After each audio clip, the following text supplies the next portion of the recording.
Hi friends, நம்ம எல்லாத்துக்குமே நிறைய பேர்த்துக்கு என்ன கவலை இருக்குன்னா எதிர்காலத்தை குறித்து ஒரு கவலை இருக்குங்க.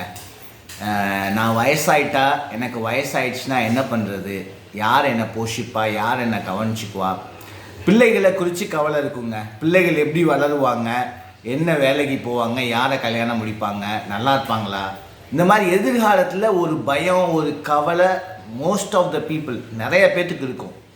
சங்கீதத்தில் 84ஆம் சங்கீதத்தில் கடைசி 2 வசனங்கள் 11, 12 அழகாக சொல்லுது. கர்த்தர் சூரியனும் கேடகமுமாய் இருக்கிறார். ஏன் சூரியனாக இருக்காரு? சூரியன் தன் வெளிச்சத்தை மட்டும் கொடுக்கறது இல்லை, மரங்கள், செடிகள், கொடிகள் எல்லாம் சூரியத்தில் தான் வளருது. அதே மாதிரி அது ஒரு ப்ரொவிடன்ஸ், அது ஒரு நம்ம தேவைகளை சந்திக்கிற மாதிரி கடவுள் இருக்கிறாரு அப்படின்றதுக்கு கடவுள் சூரியனாக இருக்கிறாருன்னு சொல்கிறாரு சங்கீதக்காரன். கேடகமாக இருக்கிறாருன்னா ப்ரொடெக்ஷன். அப்போ ப்ரொவிடன்ஸ் அண்ட் ப்ரொடெக்ஷன், உங்கள் தேவைகளை சந்திப்பார், உங்களை ப்ரொடெக்ட் பண்ணுவார். கடவுள் நிச்சயமாகவே நடக்கும். யாருக்கு? உத்தமமாய் நடக்கிறவர்களுக்கு அப்படின்னு சொல்லி ஒரு கண்டிஷன், அந்த ப்ராமிஸ்க்கு ஒரு கண்டிஷன் இருக்குது. உண்மையாக உத்தமமாக நடக்கிறவங்களுக்கு தான் கடவுள் சூரியன் தேவைகளை சந்திக்கிறவரா, ப்ரொடெக்ஷன் கொடுக்குறவரா, பாதுகாப்பு கொடுக்குறவராக இருக்கிறாரு.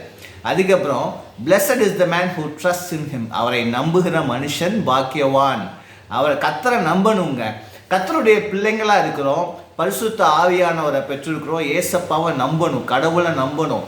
என்னுடைய வாழ்க்கைக்கு ப்ரெசண்ட்டில் என்னுடைய வாழ்க்கைக்கு தேவையான எல்லாவற்றையும் கடவுள் கொடுப்பாரு, என்னை பாதுகாப்பார், வியாதிகளை நீக்குவார், வறுமையை ஒழிப்பார், கஷ்ட நஷ்டத்துலேருந்து என்னை விடுதலையாக்குவாருன்னு நம்பணும்.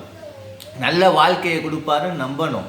ஃப்யூச்சர்லையும் எந்த ஒரு பயமும் எந்த ஒரு கவலையும் நம்மளை ஆட்டி படைக்காமல் நம்மளுடைய வயோதிப காலத்துக்குனாலும் சரி, பிள்ளைகளுடைய எதிர்காலத்துக்குனாலும் சரி, முழுமையாக கர்த்தர் இடத்துல போய் அவர்கிட்ட சொல்லிட்டு அவரை நம்பி காத்திருக்கும் பொழுது நன்மையானவைகளை உங்களுக்கு கொடுப்பாரு.